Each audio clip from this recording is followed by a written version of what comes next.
자, 오늘도 화면에 세 가지 주제를 가지고 이야기 시작해 보겠습니다. 추천 한번 정중히 부탁드리면서 가보죠. 첫 번째 소식은 7월 초만 해도 마치 일본의 공격을 예상하지도 못했던 것처럼 비춰졌던, 언론에 의해서 비춰졌던 거죠. 이미지가. 그 삼성이 완전한 공급처 다변화를 통해서 한번 신뢰를 잃은 일본에 대해서 완전한 보복을 계획하고 실행하고 있습니다. 그 카드 중 하나는 바로 미국의 듀폰이죠. 듀폰사의 이게 회사 이름인데 EUV용 PR을 삼성 공정에 적용하려는 테스트는 이미 진행 중입니다. EUV용 PR의 경우에는 과거에는 그 일본이 100% 독점하던 소재죠. 나온 지도 얼마 안 됐지만 EUV용 PR 자체가. 그렇지만 EUV용 PR을 과연 일본만이 할 수 있는 그런 기술이라서 독점했냐라고 보기에는 무리가 있습니다. 그보다는 일본이 원래 이쪽을 과점하고 있었고 저렴한 가격에 공급하고 있었기 때문에 굳이 한국이나 미국이 건드리지 않은 거죠. 한국 입장에선 공급을 잘 받고 있는데 자체 개발하고 공급처 다변화하고 그런 중복 투자 결국 일본을 건드리면 중복 투자 비용도 발생하고 그 안정적인 공급처에 대한 문제도 발생하고 하니 경쟁이 치열해져서 이익도 많이 남을 수 없는 구조였거든요. 허나 일본의 수출 규제가 시행되고 신뢰관계가 깨진 상황에서는 이제 삼성이 굳이 일본을 찾을 명분이 사라진 거죠. 그에 따라 미국 듀폰과 협력을 하기 시작했고 이에 일본은 화들짝 놀라서 한국 공장 설립까지 검토하고 있다라고 어떻게든 한국의 바지 가랑이라도 잡아보고자 힘을 쓰고 있습니다. 지금 한일 경제 전쟁은 미국과 중국의 무역 분쟁처럼 장기화 루트를 타고 있고 결국 일본 입장에서도 한국에 공장을 지어서 직접 공급을 해야 자신들이 살아남을 수 있겠다 판단을 한 거죠. 아베가 우회에 이런 공급처들도 많이 막아놨거든요. 우리나라가 국산화 및 중국, 대만 등의 공급처 다변화로 잘 대처해주고는 있지만 공급을 갑자기 끊는 것은 사업을 하는 데 있어서 굉장한 리스크이기 때문에 삼성도 그에 대한 플랜으로 불화수소 같은 경우에 솔브레인도 있고 ENF 테크놀로지도 있고 램 테크놀로지도 있고 제가 램 테크놀로지 바로 어제 전해드렸었죠. SK 머티리얼즈도 R&D에 힘을 쓰고 있고 제가 다 언급할 수 없는 대만, 중국 회사들도 한국에 많은 양을 공급할 계약을 계속 체결하고 있고 삼성의 임원들이 그리고 영업사원들이 대만, 중국에 출장을 엄청 가고 있어요. 요즘 다 이유가 있는 것입니다. 품질 이슈를 가지고 모든 것이 의미 없다라고 전하는 언론이 많은데 이것은 정말 단기적인 시야예요. 일본이 품질이 좋은 것도 지금 현재 일본이 좋은 건 맞습니다. 팩트는 짚고 가야죠. 하지만 일본이 품질이 좋은 것도 일본이 잘해서도 물론 있지만 장인정신 이런 것도 있겠죠. 하지만 한국이라는 안정적인 공급처가 있었고 세계 최고의 반도체 회사와 기술 협력을 계속하면서 자기네들의 소재를 그 공정에 맞춰서 발전시켰기 때문에 그 속도가 가속화된 거고 이제 타 공급처들과 한국의 메이저 회사들이 기술 협력을 하게 되면 장기적으로 당연히 일본의 품질을 추월할 수밖에 없습니다. 일본은 협력도 못하고 있고 이제 공정의 적용도 세계 최고의 이런 삼성이나 SK 하이닉스 같은 회사들과 못하게 되고 그런 상황에서 품질을 어떻게 개선하겠어요? 일본 기업들이 한국에 공장을 짓고 생산을 추진하는 게 검토 단계에 있는 회사도 물론 있지만 TOK 같은 경우엔 이미 생산을 하고 있죠. 또한 삼성의 또 다른 플랜을 보면 규제 직후부터 일본산 소재 부품 그리고 장비에 대한 전수조사를 이미 다 마쳤어요. 현재 비상 상황에 대처하기 위한 BCP 사업 지속성 계획을 진행하고 있습니다.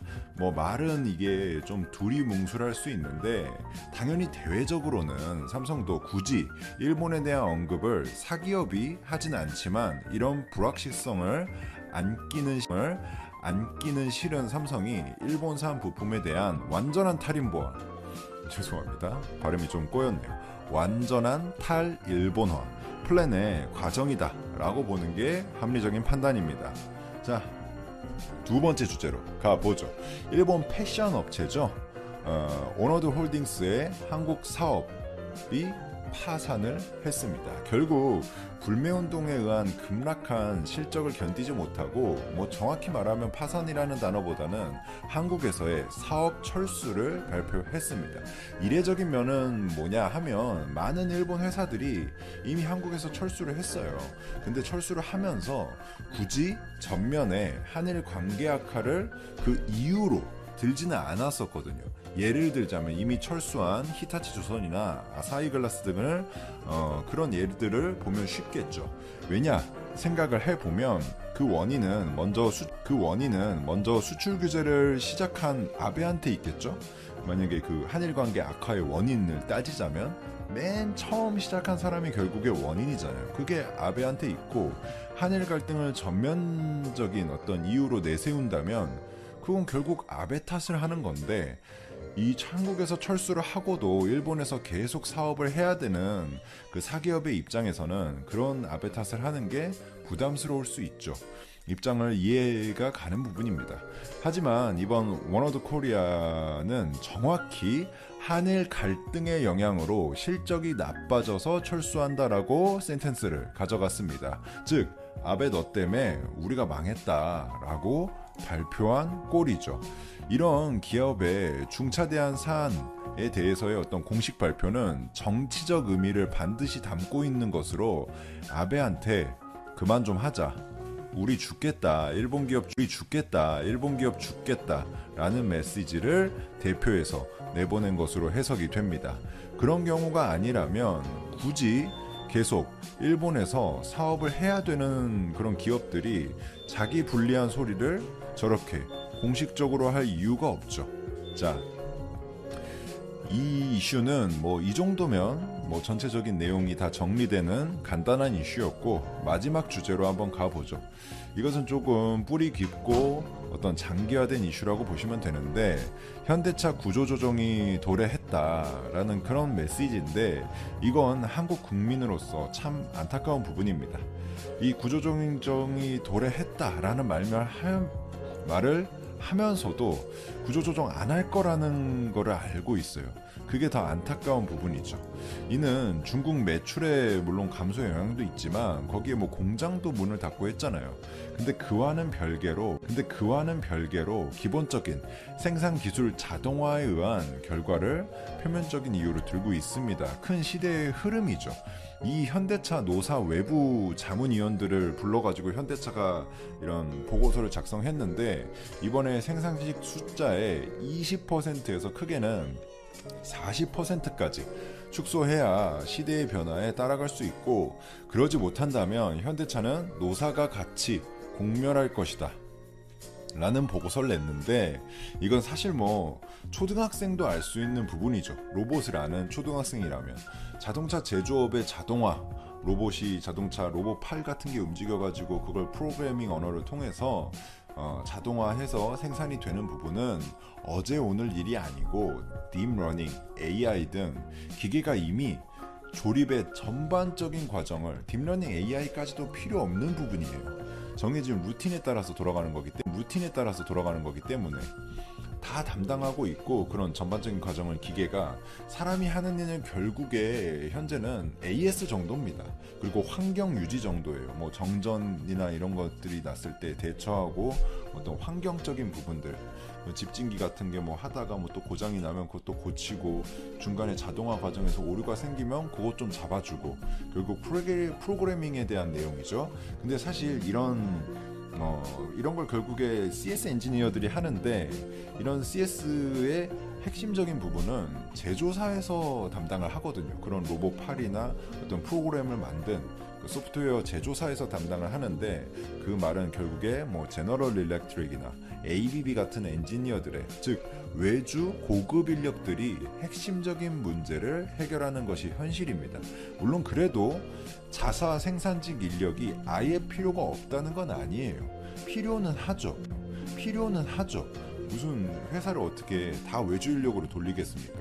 하지만 그 숫자가 과거에 비해 굉장히 감소해야 된다는 것은 누구나 아는 사실이고, 노조의 목소리가 굉장히 큰 현대차인 것을 저도 알고 있지만, 시대의 흐름을 과연 어디까지 거스를 수 있을지에 대해서는 분명히 전과는 다른, 이런 빠르게 어떤 산업 생태계가 변하는 상황에서는 전과 분명히 다른 생각을 가져야 한다고 판단을 합니다. 이게 무조건 뭐 사람을 자르자, 구조조정, 회사를 나가라, 이런 취지의 발언이 아니라 합리적인 절충안이 나와야 되고, 현대차의 미래 경쟁력을 중심에 둔 인력 재배치가 이루어져야 된다는 부분입니다. 현대차가 미래 경쟁력이 있어야 더 많은 고용을 하고 더 많은 보너스를 주고 그런 게 가능할 거 아니에요.